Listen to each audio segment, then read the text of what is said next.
ମୁଁ ହେଲି ଚାଷୀ ଘରର ଝିଅ ତ ସେଥିପାଇଁ ଚାଷ ପ୍ରତି ତ ମୋର ନିହାତି ଦୁର୍ବଳତା ରହିବ, କାହିଁକିନା ମୁଁ ପିଲାବେଳୁ ଆମର ଚାଷ ହେବା ମୁଁ ଦେଖି ଆସିଛି ଆଜିକୁ ଏତେ ଦିନ ହେଇଗଲା। ତ ଯେବେ ବି ମୋତେ ଅଫିସରୁ ଫ୍ରି ଟାଇମ୍ ମିଳେ ମୁଁ ସବୁବେଳେ ଆସିକି ଆମ ବାଡ଼ିଆଡ଼େ ଟିକେ ଦେଖିଦିଏ କି କ'ଣ ଗଛ ଲାଗିଛି, କ'ଣ ହେଇଛି କ'ଣ ନାହିଁ। ତ ଏବେ ଆସିକି ଦେଖିଲି ଆମ ବାଡ଼ିରେ କିଛି ବି ହେଇନଥିଲା। ତ ସେଥିପାଇଁ ମୁଁ ବାବା ଆଉ ଦାଦାଙ୍କୁ ସାଙ୍ଗରେ ନେଇକି ଆସିଲି ଯେ ଆମ ଘରଠୁ ପ୍ରାୟ 200 ମିଟର ହେବ ଆମ ବାଡ଼ି। ତ ଆସନ୍ତୁ ସେଇଠିକୁ ଯିବା, ଦେଖିବା। ସେଠି ଆମେ ଆଜି ଶାଗର ପାଗ କରିବୁ, ଶାଗ ଗଛ ହେବା ପାଇଁ ପାଗ କରିବୁ, ଖଡ଼ା ଶାଗ ପାଇଁ। ତାପରେ ଭେଣ୍ଡି ଆଉ କଖାରୁ ଏଇଗୁଡ଼ା ଗଛ ଗୁଡ଼ା ଲଗେଇବା ପାଇଁ ପାଗ କରିବୁ ଆଜି। ତ ଆସନ୍ତୁ ପୁରା ଫୁଲ୍ ଭିଡ଼ିଓଟା ଦେଖିବା। ପ୍ରାୟ ସକାଳ 6ଟା ହେବ, କୁହୁଡ଼ି ବି ବହୁତ କୁହୁଡ଼ି ଅଛି।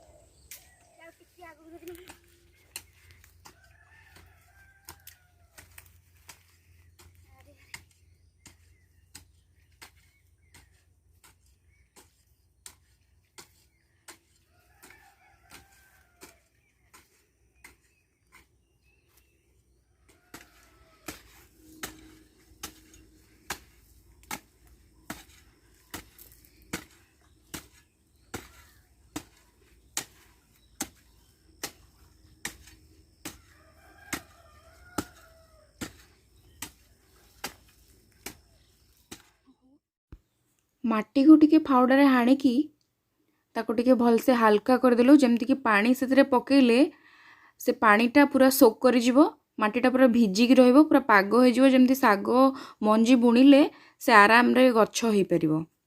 ସେଥିପାଇଁ ମୁଁ ପାଣି ଆଣିବା ପାଇଁ ଆସିଲି।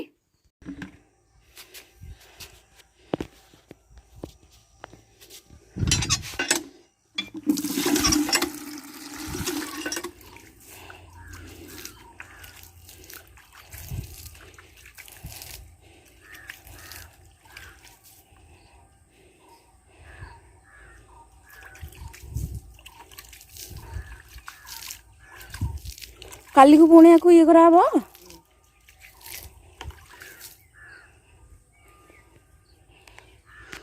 ଏବେ ବି କୁହୁଡ଼ି ବହୁତ ଦୂର ଅଛି।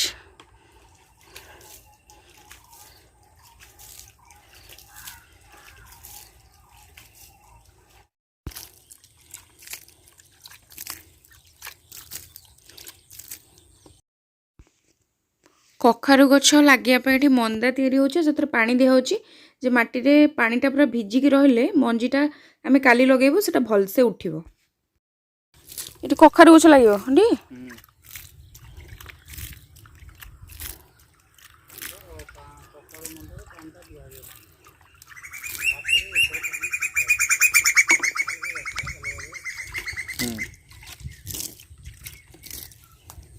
ପଡ଼ିବ।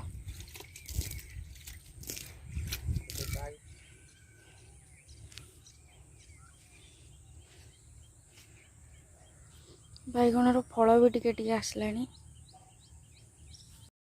ଶାଗ ମଞ୍ଜି ବୁଣିବା ପାଇଁ ଯେଉଁ ପାଗଟା ଦରକାର ସେ ପାଗଟା ପୁରା ରେଡ଼ି ହେଇଗଲା। ଏବେ ଆମେ ତାକୁ କିଛି ସମୟ ଛାଡ଼ିଦେବା, କାଲି ସକାଳୁ ଆସିକି ମଞ୍ଜି ବୁଣିବା।